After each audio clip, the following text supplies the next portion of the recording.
Michael, it is upon us. Diablo IV, Vessel of Hatred. You and I have been playing the DLC, the latest expansion in the world of Diablo 4. For me, I'm hitting this with an 8.5. What about you? I had to really think about it, man, because I got some thoughts. Where are you at with this one? I got 2 scores.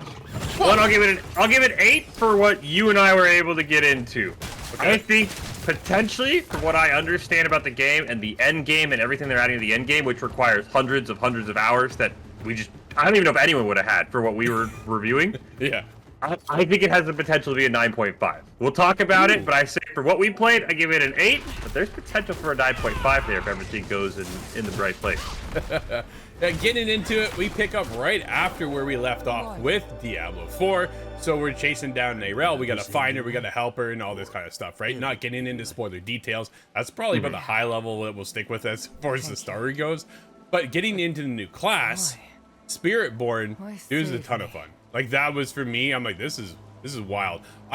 Straight up, I'm not a Diablo guy whatsoever. I'm not a dungeon crawler kind of fan. This isn't my play style. But I jumped in going, okay, I've heard great things. I know I've heard some bad things, but I also know that things have been fixed, patched, this, that, and the other. So now is the time to jump in. I'm looking at it, right? Dude, I couldn't have been more right. The jump in now is the time. The new class is super cool. I don't really know much from the old classes. That's where you come in for the show, which I'm very grateful for. Michael, what did you think of this one so far? Yeah, I think, as you said, they did a lot of things that I think needed to be done. There was a lot of changes. As someone who's put in a lot of hours into Diablo 4, there was new abilities on old classes, so it felt like every single class, I want to say, got one new ability at least, so it felt like there was even an update for the older classes. Sometimes you run into the issue, hey, we get a new class, everything else feels the same. So I like that. I will say, I didn't get a chance to play Spiritborn. I'll let you take that one. It looked amazing. You were doing abilities, and I'm just like, I'm a little upset that I let Drew have this class, because it looked freaking awesome. But again, every class had a new ability. I picked up the Sorcerer this time, which is a class I hadn't played before. Looking at it, I'm like, all right, let's see what the old builds are like. I'll kind of see what they have to copy that in when I play. I'm like, oh wait, this new ability is new. So I like that everything got something new. Everything feels fresh, Drew, which really made me not feel too left out. But you were summoning giant creatures, and I'm like, oh my god, I'm actually so upset. Yeah, so I stumbled in. I went down my skill tree, got to the eagle, and I'm like, well, this sounds cool. Let's try this out. Here's the problem. It locked me to the eagle. That was my own, like, oh, so now I can't flip out? Why can't I flip out? Maybe I haven't reached that end game where that opens up yet, but at the end of it all, when I'm in there, this eagle comes soaring down, which I've completely leveled up, by the way, man, and this thing is just a force. It comes down, shocks the area, then as it takes off, it hits them with such a force that it wipes them clean. It was so satisfying. So satisfying. Here's one of my gripes, though. Dude, there was so many enemies on screen at once, I had no idea where I even was. I'm mashing buttons, I'm pulling off abilities, I'm calling in my eagle, and I'm like, am I still on the screen?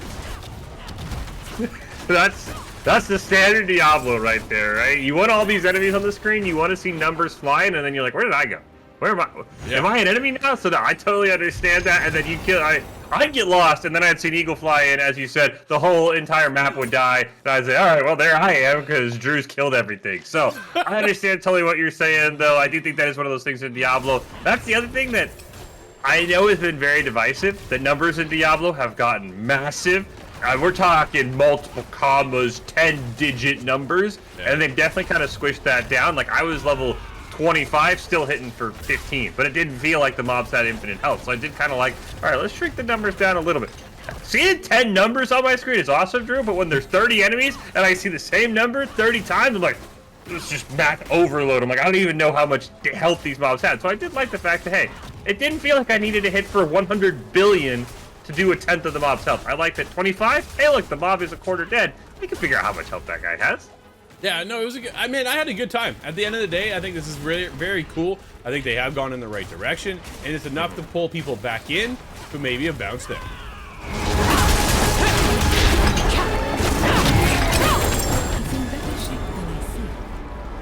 Let's see what it says.